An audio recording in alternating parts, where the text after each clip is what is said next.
Assalamualaikum warahmatullahi wabarakatuh. Alhamdulillahilladzi hadana li hadza wa ma kunna linahtadiya laula an hadana Allah. Asyhadu an la ilaha illallah wahdahu la syarikalah wa asyhadu anna Muhammadan abduhu wa rasuluhu la nabiyya ba'dah. Allahumma shalli ala sayidina Muhammad wa ala alihi wa man tabi'ahum bi ihsan ila yaumiddin, amma ba'd. Fa ya ayyuhal hadirun ittaqullaha haqqa tuqatih wa la tamutunna illa wa antum muslimun. Shadaqallahul azim. Bapak-bapak, saudara-saudaraku, jamaah salat maghrib rahimakumullah. Alhamdulillah, senantiasa kita bersyukur kepada Allah Subhanahu wa taala. Allah telah melimpahkan nikmat yang sangat banyak kepada kita. Malam hari ini Allah berikan nikmat kita dapat beribadah kepada Allah Subhanahu wa taala, melaksanakan salat maghrib berjamaah. Semoga ibadah salat maghrib kita diterima dengan penerimaan terbaik di sisi Allah Subhanahu wa taala. Amin. Salawat dan salam semoga senantiasa tercurahkan kepada teladan terbaik kita, Nabi Muhammad sallallahu alaihi wasallam. Jamaah rahimakumullah, beribadah itu adalah sebuah rezeki karunia dari Allah. Bisa sholat itu adalah nikmat yang luar biasa dari Allah yang tidak semua orang mendapatkannya. Nikmat makan minum semua orang mendapatkannya. Nikmat harta, rumah, kendaraan, tempat tinggal boleh jadi semua orang mendapatkannya.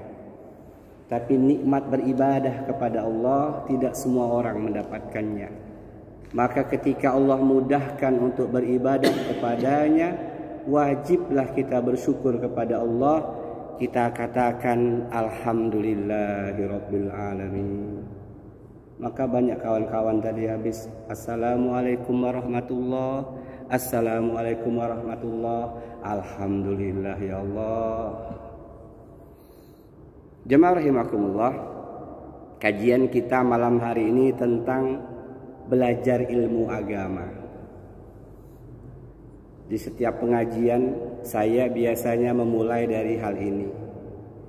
Mengapa kita belajar ilmu agama? Itu poin pertama.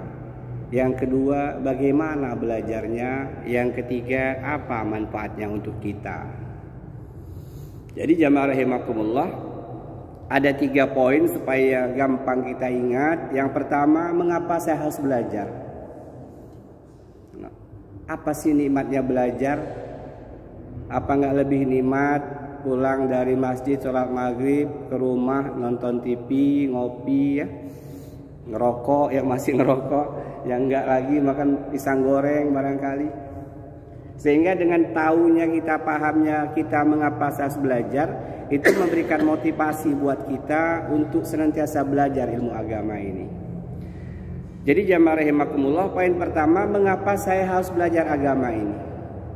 Kita semua paham, kajian kita ini hanya sekedar tazkirah. Wa zakir fa inna zikra tanfa'ul mu'minin. Kata Allah dalam Az-Zariyat 55 itu, dan tetaplah mengingatkan, menasehatkan, memberikan saran, masukan.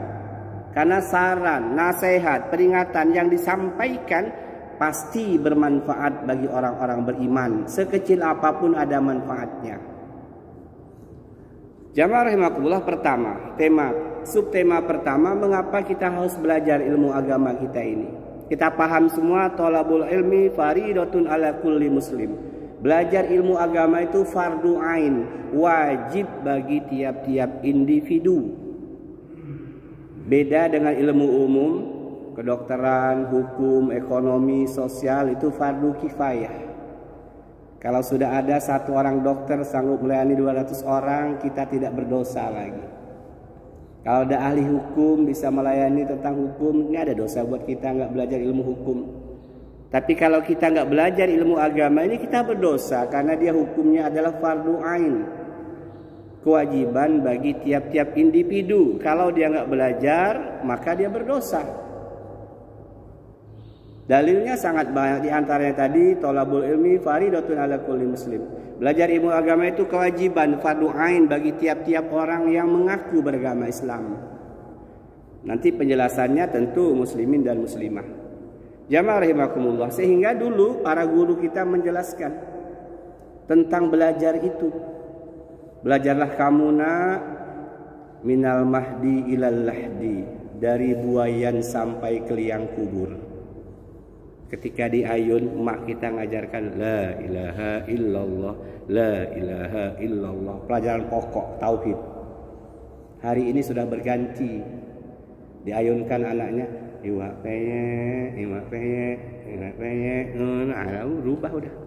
Banyak mak-mak itu modern gaul, nggak belajar agama, sehingga ketika mengajarkan kepada anak-anaknya waktu anaknya dalam buayan di ayunan salah. Jamaah rahimakumullah. Jadi mengapa kita belajar agama, ilmu agama kita ini? Karena kewajiban buat kita.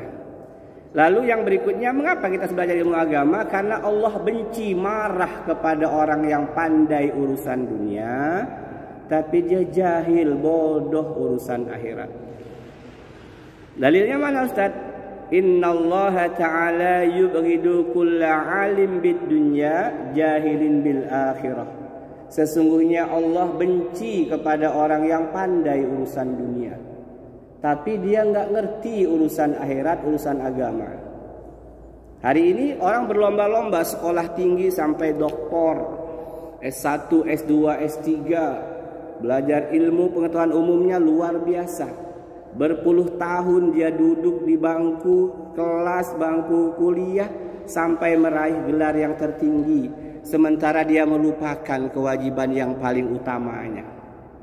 Padahal jamaah rahimakumullah, pengetahuan umum yang dipelajarinya berpuluh tahun itu hanya dipakainya kalau dia ASN sampai 50-60 tahun selesai.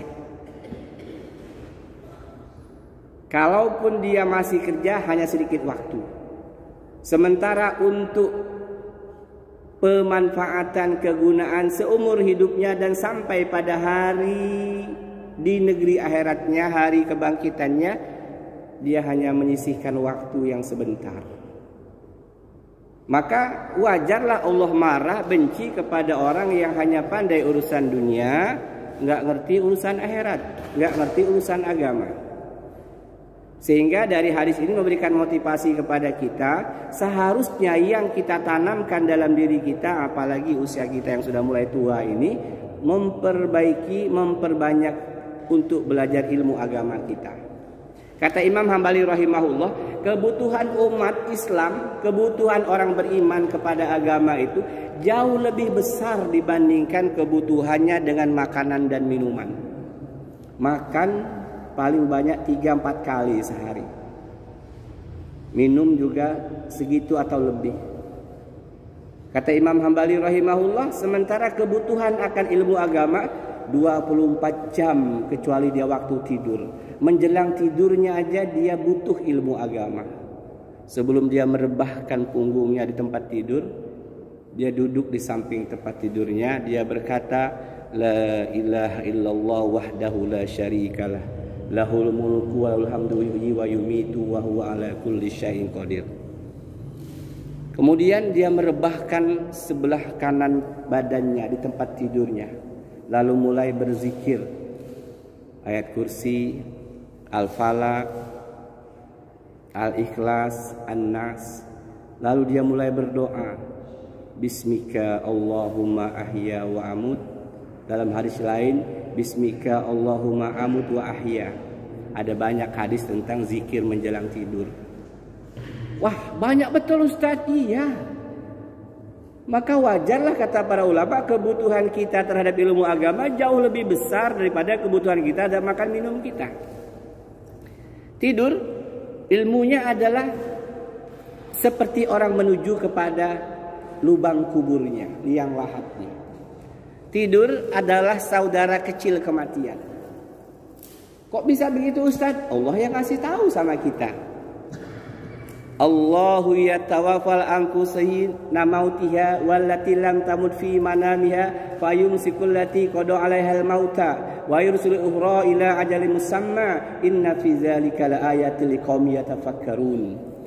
Az-Zumar ayat 42. Allah Subhanahu wa taala memegang nyawa roh orang ketika pada hari kematiannya dan memegang nyawa roh orang ketika tidurnya. Maka tidur itu saudara kecil kematian, kata para ulama. Dari ayat ini tafsirnya, tidur itu saudara kecil kematian. Maka ketika menjelang tidur pun kalau paham ilmu agamanya, ada banyak tata cara yang kita lakukan. Allah menahan jiwa ruh orang yang telah ditetapkan kematiannya dan melepaskan ruh jiwa orang yang belum ditetapkan kematiannya sampai hari dia ditetapkan kematiannya. Inna fi dzalika laayatil liqaumin yatafakkarun. Mirip kayak surat Ar-Rum ya, tentang pernikahan. Sesungguhnya pada yang demikian itu terdapat tanda-tanda kekuasaan Allah bagi kaum yang mau berpikir. Oh iya ya, tidur ini mirip kematian. Iya. Berangkatnya wudhu dulu, seperti orang yang dimandikan menjelang sebelum dia dikafankan. Menghadapnya ke arah kiblat dengan bagian kanan badannya menghadap kiblat. Mirip ketika orang diletakkan di liang lahatnya. Kemudian berzikir dia. Kenapa? Karena dia menuju kepada Allah Subhanahu wa taala. Wah, luar biasa. Iya. Kenapa berzikir? Orang mati pun menjelang kematiannya kita ajarkan lakinu ala mautakum la ilaha illallah ya la ilaha illallah man mata kalamihi la ilaha illallah dakhala jannah. Kata Nabi, barang siapa yang sampai pada hari kematiannya mampu mengucapkan kalimat la ilaha illallah, maka pasti dia masuk surga. Jamaah rahimakumullah. Artinya, mengapa kita belajar ilmu agama kita? Itu kewajiban buat kita. Itu merupakan sesuatu yang kita butuhkan dalam kehidupan kita, melebihi butuhnya kita kepada makanan dan minuman. Dan Allah benci kepada orang-orang yang tidak mau belajar ilmu agama. Allah marah, Allah murka. Hari ini kita saksikan orang berlomba-lomba belajar ilmu pengetahuan umum, tapi dia meninggalkan belajar agamanya. Di sekolah itu hanya 2 jam pelajaran agama. Gak mungkin guru bisa ngasih tahu semuanya tentang agama. Maka anak-anak kita kalau gak belajar agama, dia akan semakin jauh dari agama ini. Jamaah rahimakumullah, poin pertama, mengapa kita harus belajar agama? Itu alasannya. Yang kedua, bagaimana cara belajarnya? Karena ada orang yang belajar agama, kemudian tinggi gelarnya sampai doktor, bahkan belajarnya di Madinah, di Mekah, di Maroko, di Yaman, di Mesir. Tetapi setelah sampai ke negeri ini bukan menyejukkan umat Islam, bahkan membuat pernyataan-pernyataan yang kontroversial. Lama belajar agama di pondok, tapi setelah pulang ke kampung halamannya kok jauh dari masyarakat. Kok menjadi eksklusif. Banyak kita saksikan, dia itu paten ilmu agama, tapi kok nggak gaul ya? Kok orang segan ya sama dia? Kok orang nggak mau deket ya? Ada apa? I know what happened dengan dia itu. Maka yang kedua ini, bagaimana belajar ilmu agama itu? Pastikan niatnya karena Allah, ikhlas karena Allah Subhanahu wa taala. Duduk di majlis ilmu ini, kalau ikhlas karena Allah Subhanahu wa taala, maka kita lihat nanti apa sih keutamanya. Walaupun terkantuk-kantuk, walaupun karena sudah tua terpaksa nyender, nggak kuat tahan lama. Maka yang pertama, bagaimana cara belajarnya? Ikhlas karena Allah. Ikhlas itu di mana letaknya, Ustaz? Ikhlas letaknya di hati. Tidak ada yang tahu di antara kita. Kita ikhlas nggak duduk di majelis ilmu ini? Hanya Allah yang tahu. Kita sendiri kadang-kadang nggak tahu. Kadang-kadang kita sendiri nggak tahu. Saya ini ikhlas apa nggak sih ngajar ini? Saya ikhlas nggak sih duduk ini? Jangan-jangan karena bisikan setan, saya ini nggak enak. Woi, kalau nggak hadir, saya kan ketua masjid, masa nggak datang? Saya nggak enak kalau nggak hadir. Saya kan imam di masjid ini, masa saya nggak ikut pengajian? Maka jamaah rahimakumullah, bagaimana cara belajarnya? Yang paling penting, yang utama, ikhlaskan karena Allah Subhanahu wa taala. Wa ma umiru illa liya'budullaha mukhlishina lahuddin. Kita tidaklah diperintahkan oleh Allah dalam menjalani agama ini kecuali ikhlas murni untuk mendapatkan keridhaan Allah Subhanahu wa taala. Allah tidak akan pernah menerima seluruh amal kita kecuali kita tujukan untuk Allah Subhanahu wa taala. Karena apa jamaah rahimakumullah? Ketika enggak ikhlas untuk ilmu, hanya untuk kepentingan dunia, hanya karena enggak enak, maka nanti dampaknya jauh dari apa yang diharapkan oleh Allah dan Rasulnya. Kalau orang belajar ilmu, niatnya keliru, salah, maka yang dihasilkan bukan manfaat bagi umat, tapi kerusakan bagi umat. Kalau orang belajar ilmu hanya untuk mendapatkan gelar ustaz, kiai, syekh, ulama, ingin supaya menjadi orang terpandang, ingin supaya dihargai oleh manusia, dipandang oleh manusia, maka kata Nabi SAW, man talaba ilma liyujariya bihil ulama aw liyumariya bihi syufaha aw yasrifa bihi wujuhan nas ilaihi adkhalahu Allahun nar. Hadis riwayat At-Tirmizi dan Ibnu Majah. Barang siapapun dia, kalau menuntut ilmu itu hanya ingin mendapatkan gelar SPDI, SAG, SPD, MM, MAG, MPDI, doktor, ingin mendapatkan gelar. Nah itu kawan-kawannya kuliah tuh hati-hati banget tuh. Kuliah di Mesir hanya ingin mendapatkan gelar LC, supaya di belakang namanya license LC. Atau dia belajar agama niatnya untuk mendebat orang lain. Maka ada orang itu hadir di majelis ilmu, kerjaannya nanya, ngedebat terus. Kalau nggak sesuai dengan pemahamannya, mulai dia benci. Ngapain ikut kajian Pak Ahmad Junaidi? Beda kita ini bro. Hatinya nggak bersih, niatnya bukan karena Allah. Maka sering kita lihat orang pengajian itu nggak nyaman dia. Kenapa? Karena dia selalu nanya terus, ingin mendebat. Karena dia punya ilmu. Padahal walaupun sudah 20 kali kita pahami masalah itu, kata para ulama, tetap kita dengarkan, duduk di situ. Ustaz, saya sudah paham. Kepahamanmu menguatkan, pahalamu tak bertambah-tambah. Maka kalau orang belajar ilmu agama niatnya untuk mendebat orang lain, kemudian kata Nabi SAW, niatnya untuk supaya dipandang oleh manusia. Wah, dia itu ustadz loh. Dia senang dengan sebutan gelar-gelar itu dan dia ingin ditinggikan di manusia. Dia nggak datang kalau nggak dipanggil duluan. Ada di antara masyarakat tuh kawan cerita, Bi, kalau bapak itu ada yasinan diundang, kalau nggak dia duluan nggak datang dia. Dia tuh harus didatangin khusus, nggak bisa hanya pakai sampaikan salam dia datang, harus datang baru dia datang. Teman amat sebelum iya. Bahaya itu, punya ilmu, tinggi ilmunya, tapi dia ingin dipandang manusia, sehingga orang-orang yang belajar agama bukan untuk mendapatkan keridhaan Allah Subhanahu wa taala. Apa kata Nabi kita? Adkhalahullahu nar, maka Allah akan lemparkan mereka ke neraka. Hadis sahih riwayat Imam At-Tirmizi dan Imam Ibnu Majah.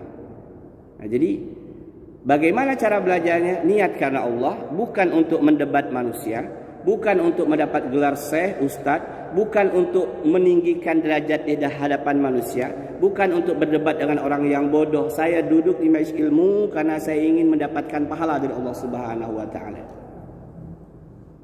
Duduk di majelis ilmu, kata Imam Abul Asy-Syamarqandi dalam kitab beliau Tanbihul Ghafilin, duduk di majelis ilmu ini lebih utama, lebih besar pahalanya dibandingkan dengan sholat sunnah 1000 rakaat.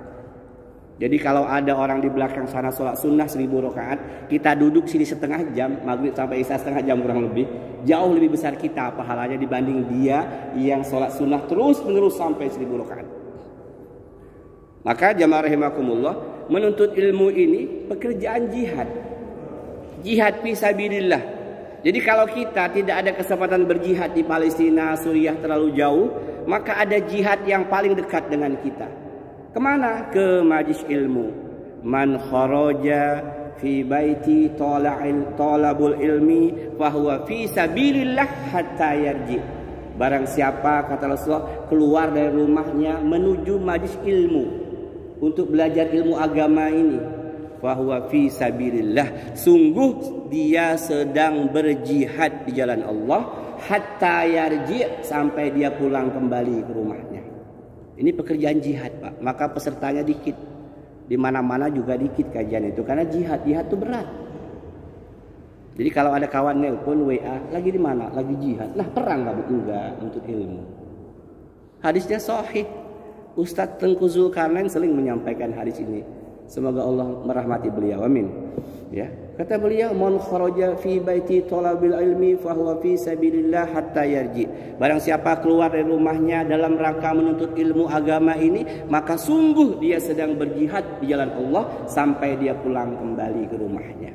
Jadi kita yang hadir di sini ini, langkah-langkah kaki kanan kita Allah hapuskan dosa-dosa kecil kita. Langkah-langkah kaki kiri kita Allah tinggikan derajat kita di hadapan Allah. Dan kita sedang berjihad dan Allah sampai kita pulang kembali. Nah, jamaah rahimakumullah. Kemudian kalau kajiannya tentang ilmu pengetahuan umum, bagaimana belajar ilmu pengetahuan umum? Bagaimana cara belajarnya supaya misalnya 12 tahun sekolah, SD 6 tahun, SMP 3 tahun, SMA 12 tahun.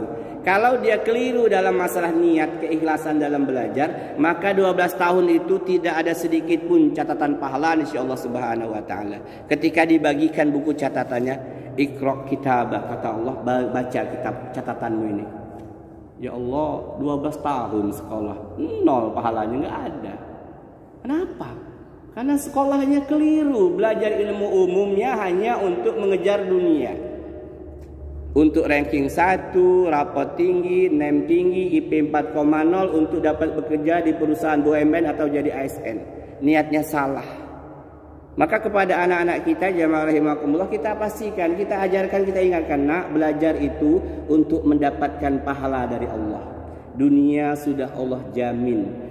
Kalau engkau belajar hanya untuk dapat ranking juara 1 IP 4,0, boleh jadi Allah kasih dunia, tapi di akhirat engkau sia-sia. Apa dalilnya Ustaz? Man ta'allama ilma yubtagha bihi wajhullahu azza wa jalla, la yata'allamu illa liusiba bihi aram minad dunya, lam yajid arfal jannati yaumal qiyamah. Kata Nabi SAW dalam hadis riwayat Imam Abu Daud, Imam Ibnu Majah dan Imam Ahmad, 3 perawinya. Beliau SAW bersabda, barang siapa belajar ilmu yang seharusnya semata-mata untuk mendapatkan keridhaan Allah, untuk berjumpa, bertemu dengan Allah di surga, memandang wajah Allah dengan sempurna seperti memandang bulan purnama, harusnya begitu niatnya. Tetapi ternyata dia belajar ilmu itu hanya untuk kepentingan dunia dan perhiasannya, hanya untuk juara sekelas, ranking 1, NEM tinggi, bisa masuk sekolah favorit, NEM tinggi, bisa masuk perguruan tinggi favorit. Nanti belajar lagi kuliahnya hanya untuk dapat IP 4,0 supaya bisa kerja BUMN. Kalau niatnya hanya itu, apa kata Nabi kita SAW? Ancamannya tentu sangat keras.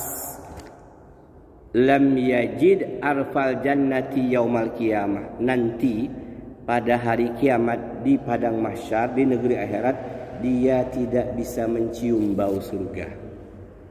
Jangankan dia untuk masuk surga, dia tidak bisa mencium bau surga. Sarahnya, penjelasan hadis ini, artinya dia diazab dulu di neraka karena dia keliru mempelajari ilmu pengetahuan dunia ini hanya untuk mengejar dunia dan perhiasannya. Nah, ini kan kita dulu juga, saya juga dulu salah. Dulu sekolah SD niatnya belajar supaya rapot kita 8 semua, supaya naik kelas, supaya ranking 1. Nggak ada niat di hati kita belajar ini untuk mendapatkan kebaikan akhirat kita. Maka karena kita keliru, anak kita, cucu kita jangan keliru lagi.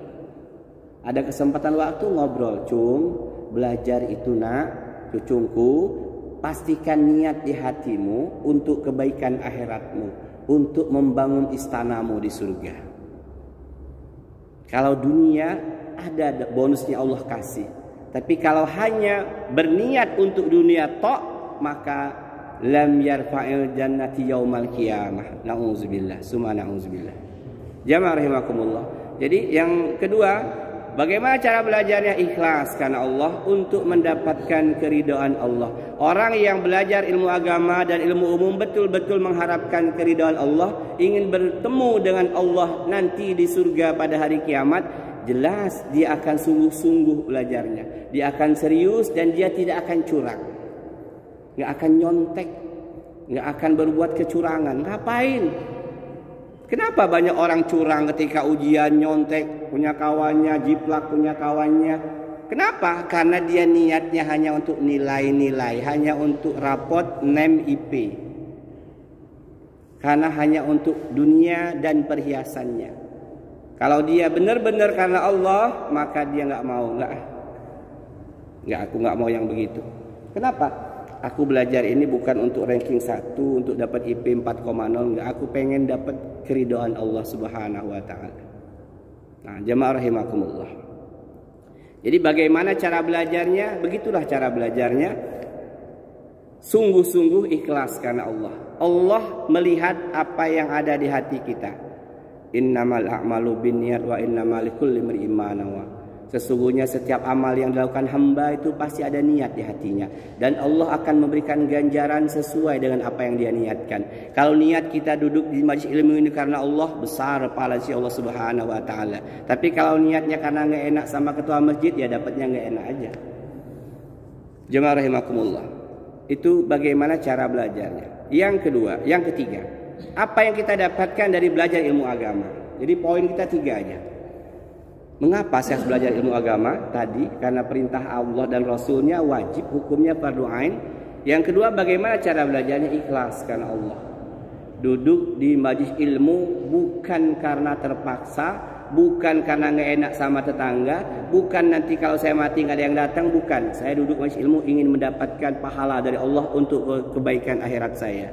Nah, yang ketiga, apa yang akan saya dapatkan di majlis ilmu itu? Jamaah rahimakumullah. Yang pertama, orang-orang yang hadir di majlis ilmu bersungguh-sungguh dia, maka itu memudahkan baginya jalan menuju surga. Sabda Nabi dalilnya, man salaka tariqan yaltamisu fi ilma sahalallahu lahu bihi tariqan ilal jannah. Barang siapa yang menempuh suatu perjalanan, dari rumah tadi ada jalan kaki, ada yang naik motor, ada yang diantar, ada yang dibonceng, semuanya menempuh suatu perjalanan untuk belajar ilmu agama. Sahalallahu lahu tariqan ilal jannah, kata Nabi, maka Allah akan mudahkan orang itu untuk menuju jalan ke surga.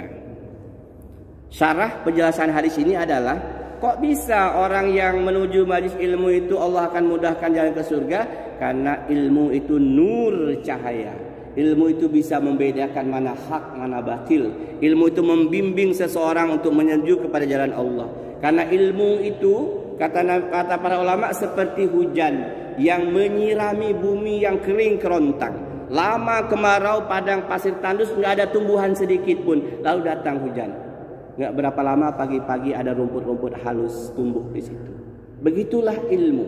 Ketika ilmu itu sampai kepada hati manusia yang niat belajarnya karena Allah, maka Allah akan hidupkan hati yang mati, hati yang keras, hati yang kaku, hati yang emosian, hati yang selalu merasa benar. Allah sembuhkan penyakit-penyakit hati itu di majlis ilmu. Maka tentu ketika hatinya sudah bisa nerima, hatinya sudah bisa ridho, hatinya sudah bisa sabar, maka memudahkannya jalan menuju surga. Man salaka tariqan yaltamisu fi ilma sahalallahu bihi tariqan ilal jannah. Jadi kita tadi berangkat dari rumah niat karena Allah, sampai di sini memudahkan kita untuk menuju jalan ke surga. Kenapa? Karena ilmu cahaya membedakan mana hak, mana batil. Oh, ini jangan, ini boleh, ini ambil, ini tinggalkan. Jamaah rahimakumullah. Maka kalau orang nggak belajar ilmu agama, nggak ngerti halal haram hantam. Pokoknya terabas saja hidup ini, yang penting enjoy, bro. Nah, ini jamaah rahimakumullah, itu yang pertama. Yang kedua, apa sih keutamaan saya belajar ilmu agama ini? Yang kedua, semua makhluk Allah di muka bumi dan para malaikat di langit bersusun di tiap langit itu berdoa kepada orang yang duduk di majlis ilmu. Semuanya. Dalilnya mana Ustaz? Dalilnya jelas, hadis sahih.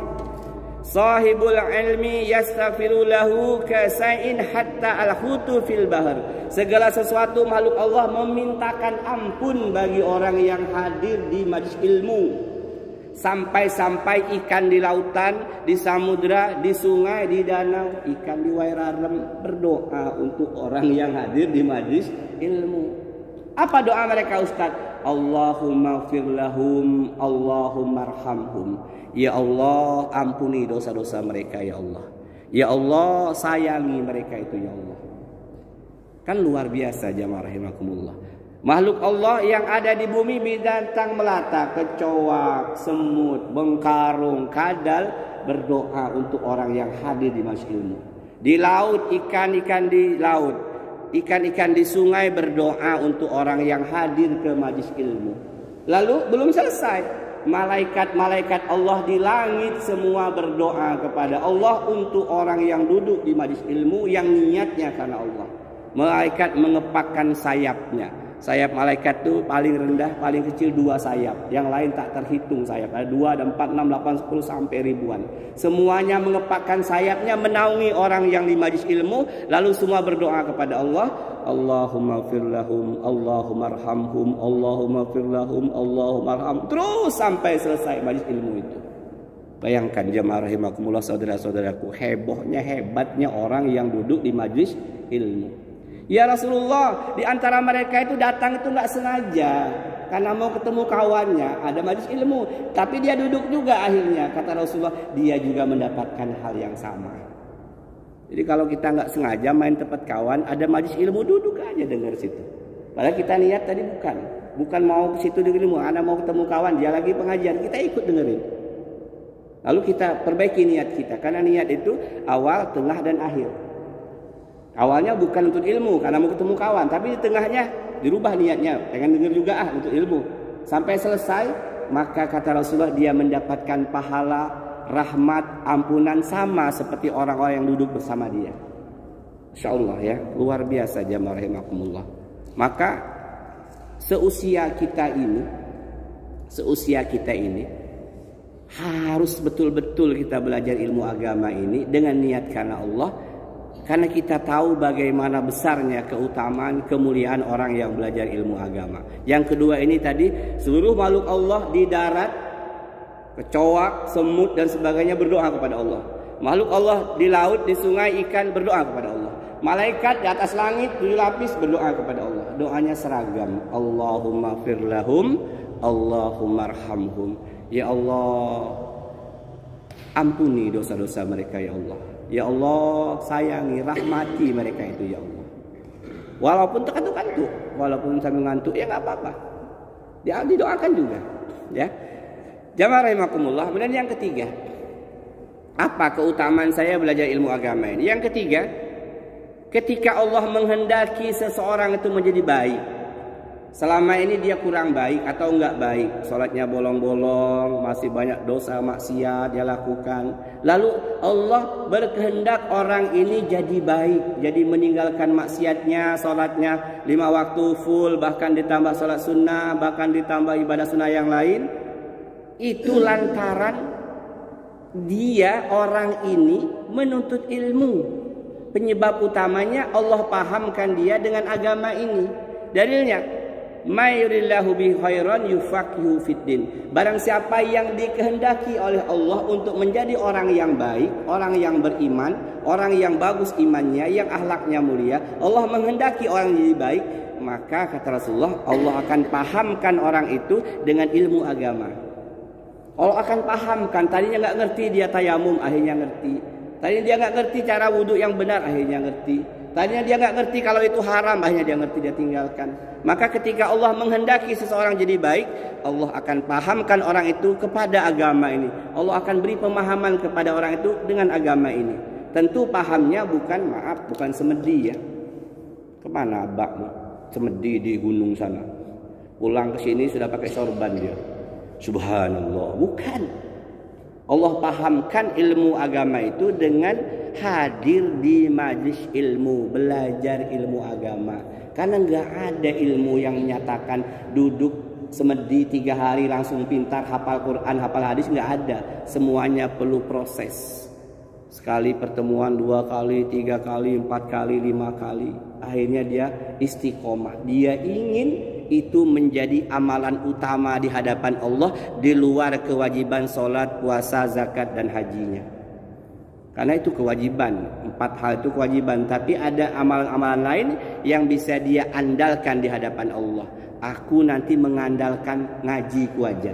Yakin, aku yakin ngajiku semenjak aku ngaji nggak berhenti lagi. Sudah aku pastikan kepada Allah, aku ingin tiap malam Rabu aku kajian. Aku karena Allah, aku tahu pahalanya yang luar biasa, ampunannya dan segala macam kebaikannya. Aku akan istiqomah di situ aja. Karena nggak mungkin kita bisa raih semuanya. Nggak ada orang yang tahajud, puasa sunnah, sedekah, ngaji semuanya diraih semua, itu nggak ada. Kita manusia biasa. Tapi ada amalan tertentu yang bisa kita andalkan. Saya mengandalkan tahajud, mantap. Saya mengandalkan tahajud dan puasa sunnah, oke. Saya mengandalkan sedekah, tiap hari saya sedekah, bagus.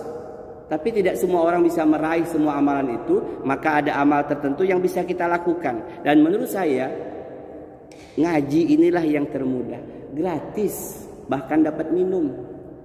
Sedekah terpaksa buka dompet. Tahajud berat. Puasa mudah lapar, ya nggak? Apalagi pindang bau menggoda ya. Jadi ini salah satu, jemaah rahimakumullah, hadir di kajian ilmu agama, salah satu amalan yang bisa kita andalkan di hadapan Allah Subhanahu wa ta'ala. Baik. Yang keempat, mengapa saya ngaji? Apa yang saya dapatkan? Yang keempat, menyelamatkan dari laknat Allah Subhanahu wa ta'ala. Jadi kata Rasulullah SAW, ala innad dunya ma'lunah mal'unun ma fiha illa zikrullah wa ma walahu wa alimu au muta'allimu. Hadis riwayat Imam At-Tirmizi, Imam Ibnu Majah dan Imam Ibnu Adil Bar. Kata Nabi SAW, ketahuilah sesungguhnya dunia ini terlaknat, dilaknat oleh Allah. Baik manusianya, hewannya, tumbuhannya, seluruh dunia ini terlaknat oleh Allah. Dilaknat apa yang ada dalam dunia ini? Kecuali ada kecuali satu, orang yang senantiasa zikir kepada Allah. Zikir itu luas pemahamannya. Salat itu zikir, baca Quran itu zikir, istighfar itu zikir, salawat itu zikir, itu semua zikir. Zikir itu umum sifatnya, selalu mengingat Allah. Yang kedua, orang yang senantiasa taat kepada Allah, 5 waktunya nggak tinggal lagi, maka dia tidak dilaknat oleh Allah. Tiap datang waktu salat dia salat. Yang ketiga kata Rasulullah, orang yang berilmu, belajar dia dapat ilmu, maka dia terselamatkan dari laknat Allah. Yang keempat, yang terakhir, orang yang mempelajari ilmu. Orang yang duduk di majlis ilmu, orang yang terselamatkan dari laknat Allah Subhanahu wa ta'ala. Itu yang keempat, jamaah rahimakumullah. Jadi kalau kita nggak berilmu, bukan syekh, bukan ustadz, bukan kiai, bukan dokter, kita bisa raih rahmat, ampunan, kasih sayang, tidak dilaknat oleh Allah dengan duduk di majlis ilmu. Luar biasa. Maka ketika kita paham tentang mengapa saya harus belajar, apa manfaatnya untuk saya, bagaimana cara belajarnya, ini menyenangkan jiwa kita, senang dengan kajian-kajian agama. Jamaah rahimakumullah. Yang kelima, apa keutamaan manfaat untuk saya ketika belajar ilmu agama? Allah akan meninggikan derajat kita di sisi Allah Subhanahu wa ta'ala. Tentu berbeda orang berilmu dengan orang nggak berilmu. Ini kajian ilmu agama ya. Derajat kita di sisi Allah bukan karena tampilan tampan ganteng kita, bukan karena maconya kita, bukan karena harta, pangkat, kedudukan, jabatan, bukan karena keturunan. Tidak, Allah tidak memandang semua itu. Innallaha la yanzuruna ila suwarikum wa amwalikum. Sesungguhnya Allah tidak pernah memandang sedikit pun pada rupamu, penampilanmu, gayamu, gagahmu. Dan tidak pernah sedikit pun Allah memandang kepada hartamu, pangkatmu, kedudukanmu, jabatanmu. Manusia boleh jadi memuliakan orang lain karena pangkatnya, karena hartanya, tapi bagi Allah enggak dipandang sama sekali. Walaki yanzuruna ila qulubikum wa a'malikum. Allah yang lihat pada hatimu, keikhlasanmu dalam beramal solih. Yang kedua, a'malikum, amal-amalmu, dan amal yang dipandang oleh Allah diantaranya amal menuntut ilmu. amal menuntut ilmu, belajar ilmu agama ini, jamaah rahimakumullah. Sehingga Allah Subhanahu wa taala menjelaskan, yarfa'illahu alladhina amanu minkum walladzina utul ilma darajat. Al-Mujadilah ayat 11. Niscaya Allah akan meninggikan orang-orang yang beriman di antaramu dan orang-orang yang diberi ilmu beberapa derajat. Jadi derajat kita di sisi Allah tergantung seberapa banyak ilmu agama yang kita kuasai. Jamaah rahimakumullah, kalau kita di kota ini bersyukur kepada Allah banyak tempat untuk belajar ilmu agama. Tapi kalau di desa, di dusun-dusun, kadang kita sedih, tayamum pun mereka nggak ngerti. Ustadz, saya sudah lama nggak sholat. Kenapa? Saya sholat subuh, saya sakit. Kata dokter saya nggak boleh mandi, sementara suami saya menggauli saya malamnya. Akhirnya saya nggak sholat subuh. Loh kenapa ibu? Saya lagi hadas, lagi yun Ustaz. Kan nggak boleh kena air Ustaz. Kan ibu bisa tayamum bu, hadas itu dengan tayamum. Bisa Ustaz, bisa lah bu. Ya Allah nggak ngerti kami. Jadi ya nggak sembahyang saya Ustaz. Nah, jadi hal-hal yang menurut kita di kota ini kecil, bagi orang lain tuh besar, nggak ngerti dia. Tayamum pun ada yang nggak bisa. Gimana tayamum itu Ustaz? Akhirnya nggak sembahyang ketika sakit, ketika lemah, ketika dia sakit parah, nggak sholat lagi. Kenapa ayahmu nggak sholat? Ya dia nggak bisa lagi, kan masih hidup ayahmu. Sholat itu kewajiban yang tidak bisa ditinggalkan dalam keadaan bagaimanapun. Loh dia stroke, kan ada anaknya yang mewudukkan. Dia nggak bisa ngomong, kan bisa sholat dengan kedipan mata. Matanya tertutup, sholat dalam hati. Nggak bisa dalam hati, kita bawa ke masjid, kita sholatin, selesai. Nah kalau nggak ngerti ilmu agamanya, nggak paham dia, anaknya membiarkan aja ayahnya stroke udah 3 tahun nggak sembahyang lagi. Padahal dulunya ayahnya ahli ibadah. Anaknya nggak paham agama, ngerti. Harusnya datang tiap waktu sholat. Ya ayah sudah saya wudukkan ya. Nanti sholat ya, ntar lagi maghrib ya. Atau sudah masuk waktu maghrib, bersihkan popoknya, ganti popoknya itu, wudukkan. Anaknya yang wudukkan, lalu dibisikkan telinganya. Kenapa? Ayahnya tertutup matanya, tangannya nggak bergerak lagi. Lalu anak yang bisikan, ya ini waktu maghrib, sholat ya. Dia akan sholat dalam hatinya, ingat Allah. Itu terakhir. Nah ini kalau nggak ada ilmunya, ayahnya, emaknya terbaring di tempat tidur bertahun-tahun nggak sembahyang, nggak sholat. Lalu dengan alasan itu kan nggak bisa apa-apa lagi. Nah tadi ilmu nggak sampai kepadanya. Sholat salah satu ibadah yang tidak bisa ditinggalkan kecuali kematian datang pada kita. Saya sering menemukan seperti itu. Saya bilang, ini papanya nggak sholat? Enggak Bi. Berapa tahun? Sudah 6 tahun. Nah kenapa nggak diwudukkan? Boleh apa Bi? Boleh. Saya anak perempuan, boleh. Itu mahram kamu, ayah kamu itu nggak jadi masalah. Wudukkan. Nggak harus sempurna, semampunya aja wudukkan. Lalu ya bersihkan dulu kotorannya. Kalau keluar lagi sholat nggak apa-apa, maafu, dimaafkan. Tapi awalnya bersih, wudukkan, lalu bisikan telinganya. Papa, ini waktu maghrib Pak. Papa biasanya sholat ya Pak. Dia akan sholat karena dulunya dia orang yang merasakan sholat. Pasti dia sholat dalam hatinya. Nah ini ada ilmunya. Kalau nggak belajar agama ya nggak paham. Maka kita sedih kalau menemukan yang seperti itu. Jamaah rahimakumullah. Kita sampai Isya, mungkin malam ini nggak ada tanya jawab, waktu kita terbatas. Kemudian yang berikutnya, apa yang saya dapatkan dari belajar ilmu agama? Kita akan semakin takut kepada azab Allah, semakin ngeri dengan siksa Allah yang sangat pedih. Kata Allah Subhanahu wa taala, firman Allah, "Innama yahsallaha min ibadihil ulama." Sesungguhnya orang-orang yang takut kepada Allah di antara hamba-hambanya hanyalah orang-orang yang berilmu.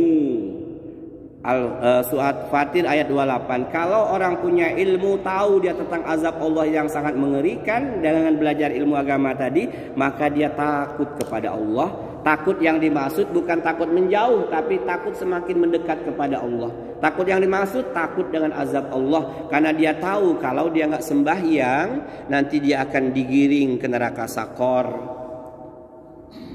Digiring ke neraka sakor. Allah siapkan tempat khusus bagi orang yang nggak mau sembahyang, nggak sempat tobat, dia mati dalam keadaan tidak sembahyang atau sembahyangnya masih bolong-bolong, dia digiring ke neraka sakor, digantung kepala ke bawah, kaki ke atas. Sebelum digantung neraka sakor, sampai di pintu gerbang neraka sakor, malaikat bertanya, "Masalakakum fi sakor?" Hei mas bro, ngapain kamu dikirim neraka sakor ini? Al-Quran menjelaskan seperti itu. Mereka menjawab, qalu lam nakum minal musallin. Pak malaikat Zabaniyah, kami dulu sholatnya bolong-bolong, kami nggak sempat tobat, kami mati. Oh, pantesan kan dikirim ke sini. Digantung kepala ke bawah, kaki ke atas, lalu dicemplungkan ke neraka sakor. Hidup sempurna tubuhnya, lalu dicelupkan neraka sakor, hancur luluh lantak, angkat lagi, normal lagi, celupkan terus sampai selesai masa penyiksaan itu. Maka kata para ulama, satu kali kita meninggalkan sholat secara sengaja, nggak ada rasa penyesalan sedikit pun di hati, 200 tahun kita akan menginap neraka sakor. Na'udzubillah, summa na'udzubillah. Nah, jamaah rahimakumullah. Yang berikutnya, orang yang berilmu, kata Rasulullah, lebih utama dari ahli ibadah. Setan lebih takut kepada orang yang berilmu sedang tidur dibandingkan orang yang sedang sholat sunnah, yang sedang beribadah. Lebih takut kepada yang tidur, karena bertidur punya ilmu. Yang tadi nggak punya ilmu, sholatnya nggak sempurna. Sholatnya sekedar gugur kewajiban, Allahu Akbar, nggak ada tumak ninahnya. Maka kata Nabi, innar rajula yusolli sittina sanah. Ada orang laki-laki yang sholat 60 tahun, la yuqbalu ila sholatih, tidak diterima satu waktu pun sholatnya itu. Kenapa nggak terima? Kata Nabi, la'alimur ruku' wa yatimmu sujud. Rukuknya sempurna, sujudnya nggak sempurna. Sujudnya kadang-kadang maaf, lengannya nempel di lantai, itu nggak sempurna. Maka nanti kalau sudah, insya Allah di sini udah sempurna, insya Allah udah lama ngaji ya, udah tahu. Jadi setan lebih takut kepada orang ahli ibadah, ahli ilmu dibandingkan dengan ahli ibadah. Tapi ahli ilmu juga beribadah ya. Demikian jamaah rahimakumullah. Penutupnya adalah bahwa kata Imam Syafi'i rahimahullah, man arada dunya fa alaihi bil ilmi wa man arada al akhirati fa alaihi bil ilmi wa man arada huma fa alaihi bil ilmi. Kalau kamu menginginkan dunia, dengan ilmu. Kalau kamu menginginkan akhirat, juga dengan ilmu. Kalau kamu menginginkan dua-duanya, juga dengan ilmu. Maka pastikan kita belajar ilmu agama ini dengan sungguh-sungguh, dengan serius, karena Allah. Berapa lama Ustaz? Berapa banyak? Kata para guru kita, paling tidak seminggu itu 3 kali. Sekali di kajian ilmu, sekali dengar radio, sekali dengar di YouTube. Jadilah, itu sudah paten. Demikian kajian kita tutup dengan kafaratul majlis. Subhanakallahumma wa bihamdika asyhadu an la ilaha illa anta astaghfiruka wa atubu ilaik. Lebih kurangnya saya mohon maaf, kepada Allah mohon ampun. Wassalamualaikum warahmatullahi wabarakatuh.